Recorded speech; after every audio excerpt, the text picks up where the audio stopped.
子爷，哎呀，今年疫情真的是没完没了了，我们这边又封村了。本来还计划着出去外拍一下，搞一期扭蛋的视频，结果，还是老老实实待在家里面吧，家里面才是最安全的。随随便便上网买点快递，只能这么拍了。又搞来2个小快递，这2个快递啊，别看它箱子小，里面东西可不少。今天啊，就让大家开开眼，看一下日本扭蛋到底有多奇葩。哦。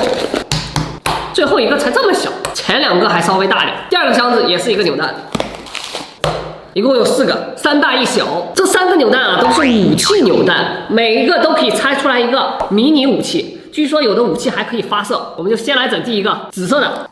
哎呦，这是什么？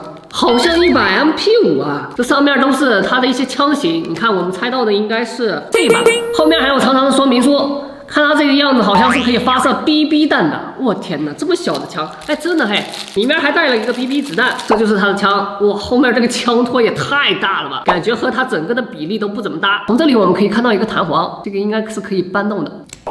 哦，这就上好膛了。下面还有个扳机，这个扳机挺大的，我们可以hold动一下，直接按。哇，真的可以发射，上面可以装 BB 弹。我们看这个子弹仓怎么打开啊？这么一推就可以了。带了这么一小包 BB 弹，我记得我小时候玩的这种玩具枪啊，就是打这种 BB 弹的。现在这种枪啊都已经禁了，不过这个是一个模型。上膛，这个枪口上面有一个白色的子弹，就是这个，我们看能不能打出去啊？对着镜头，哇，果真可以，射程还不小。这里放一个人形的靶子，装好子弹，准备发射。我们离远点，大概现在有大概80厘米左右的一个距离，瞄准。没打出去，哦，没打中，哦哟，打中了，还可以啊！没想到小日子过得不错的日本人做出来的东西还挺精致。你看，枪托、扳机、弹匣、准星还有子弹仓都有，它前面还有螺纹，好像还可以装一些枪管。不过我们拆开只有这一个，没有其他的配件。这就是我们拆出来的1号扭蛋，大家如果喜欢的话，记得投票1号，看一下2号扭蛋能扭出来什么武器呢？扭啊，出来了！我的天哪！瞧瞧这一把是什么？加特林啊！它的枪管应该是可以旋转的，看这个图示，360度旋转，最大可以9连射。我的天哪，太牛了！零部件还挺多的，我们需要给它简单的组装一下。这个加特林下面有支架，弹夹是在它的侧面，上面还有一个把手，有点像那种老式的加特林。这里还有它的子弹，非常的小，我们需要把它抠下来。旁边的这个弹夹取下来，它真的可以上子弹，我们可以看到里面的弹簧。按它的这个说明是可以进行9连射的，所以说我们要把这个子弹轻轻的都给它装进去。子弹太小了，上起来真麻烦。哎呀！现在这里面只装了有4个，大家看到了吧？我们通过摇把就可以转动枪管了。转起来吧，但就是这个子弹发射不出来，尴尬。哦哟，原来如此，刚才没有插进去，你瞧我这笨的，摇动把手，怎么不动了？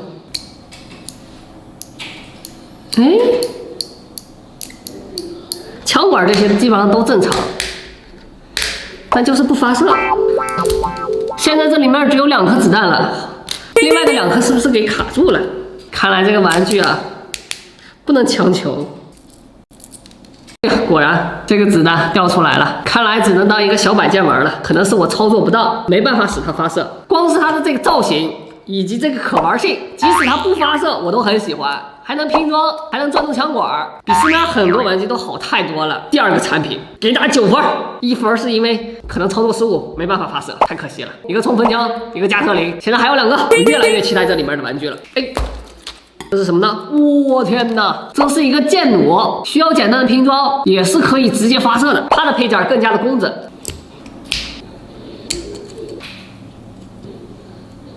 好了，这就组装完成了。说实话，做的还是蛮精致的啊。另外，这里还带了2个键，我们只需要把键装上去。下面有一个扳机，发射！我的天哪，这个射程太尴尬了。下面有个旋转按钮，我们需要把它拉紧一下，这样它弓的弧度会大一点。再试一次。哇，这次可以了，依然是竖了一个靶子，拉弓射箭。哎呦 ，very good。经过调整之后啊，最远达到2米的一个射程，给我们的兵人模型玩是最好的，1:6的差不多。接下来我们就揭晓最后一个小的扭蛋是什么呢？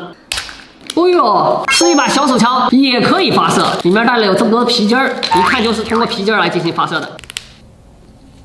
拼装完之后就是这个样子，看起来好丑啊！把橡皮筋儿绑起来，这样应该是扣动扳机可以发射。哦，可以连发，你看到没？每次按一下，这个位置都会往后退。你瞧，我的个天，设计的也太巧妙了！我一次性可以装5条皮筋儿，看好嘞。有一条失误了，后面全部打出去了。Ready, go！ 完美，这4个扭蛋我们都全部拆了，有加特林，有剑弩，还有手枪，还有冲锋枪。你不得不佩服这小日本的脑洞就是大，太厉害了！每一个都给我们带来莫大的惊喜，了不得啊，了不得！少年嘛，该努力了。